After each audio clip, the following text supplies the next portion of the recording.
Good morning. Uh, to get bail order for offences punishable under NDPS Act is a very great thing.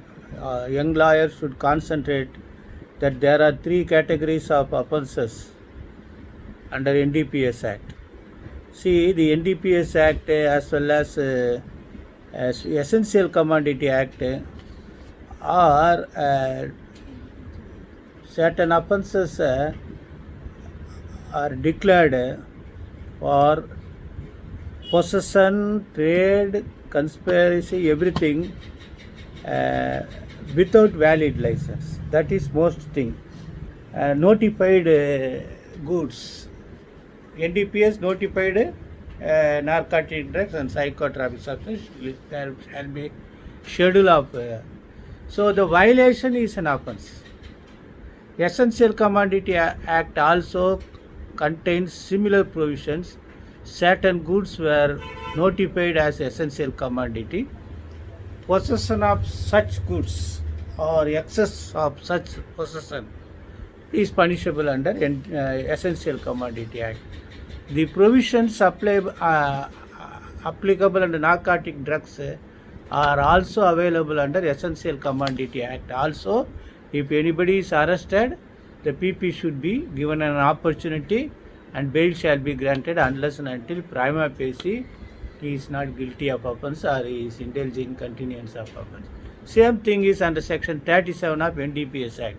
So there is a small quantity for consumption and then the marketing quantity, less than marketing quantity.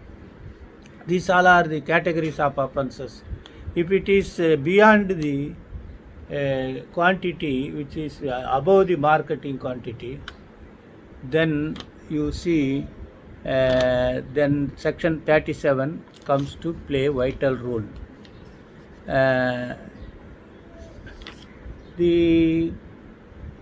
Therefore 37 plays vital role, and normally it is very practically difficult to get bail for those accused. But section 436A says if the trial is not completed within a stipulated time stated in 437, the court can grant bail.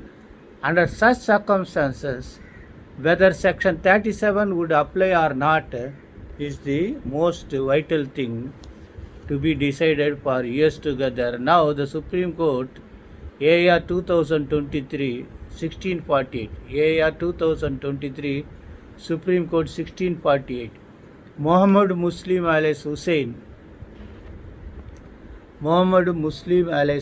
State of NCT Delhi, the Supreme Court has held that so far 436A is concerned, if the trial is delayed beyond the period of prescribed period under 436A, section 36 is not fetter, it's not a bar. It should not be considered at all 37. A bail may be granted, and bail was accordingly granted. And they have also given some finding about the mastermind exercise of co-accused and about non-availability of evidence.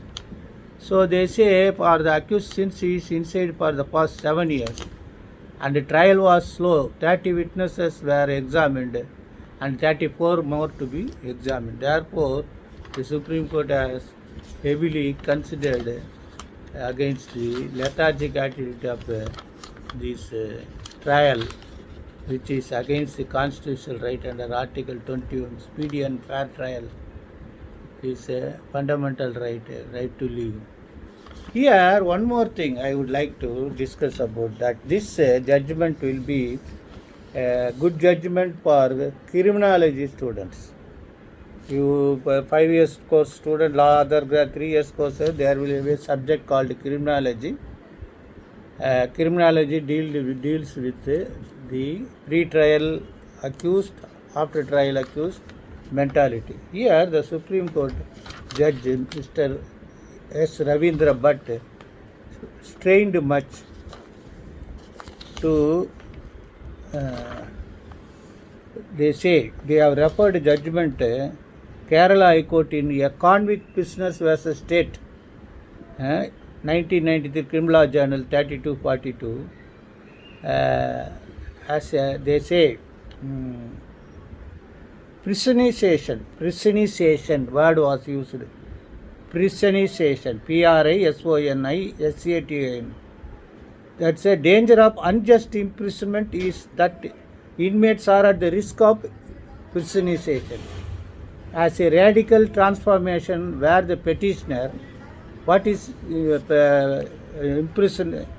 prisonization was loss of his identity, is known by number, losses his personal possession, he has no personal relationship, psychological problem result from loss of freedom, status, possession, dignity and any autonomy of personal life.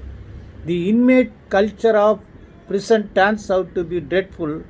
The prisoner becomes hostile by ordinary standard, self-perception changes. This is what they say. Then they have also referred a book. They say, as crime not only turns admirable, but the more professional the crime, more honor is paid to the criminal. They say this is the prison community, written by Donald Clemmer. So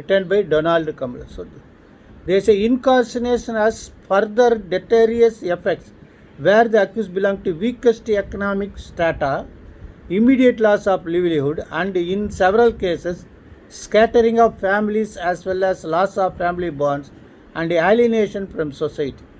So this I request all law students, postgraduate students, to keep the judgment with you, so that if any question is answered, you can refer this paragraph of personalization held in Kerala High Court judgment, and also the so-called book I have read just about how the accused are being treated when imprisoned. This is a area they have strained to discuss with the judgment. I hope you understand these sort of judgments. And particularly research scholars can further can concentrate on when if you are doing criminology, then you can innovate a new trend, planning, implanting conspiracy inside the prison itself. The departmental officials are hand and glove with official police department. Some of the black sheep officials also engaging the accused inside to eliminate the persons who is resisting their power in their jurisdiction. All sorts of these things should be analyzed, researched, then placed with dissertated ways of thesis writing. This area you can, but this judgment I referred now is only for young lawyers practicing criminal side. They should keep the judgment, refer the judgment, so that you can get bail if the trial is delayed.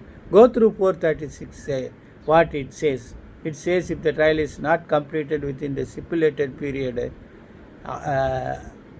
in which punishment was prescribed and the accused already languishing substantial portion inside as a pre-trial imprisonment, he is entitled for bail. This is what I feel. Then next question, unfortunately I could not see the presence of lawyers. Yesterday's function held to welcome Chief Justice of Tamil Nadu, Sanjay Vijay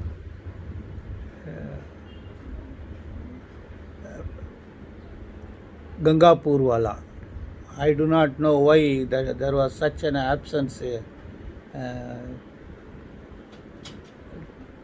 some more thing to be discussed. Good morning.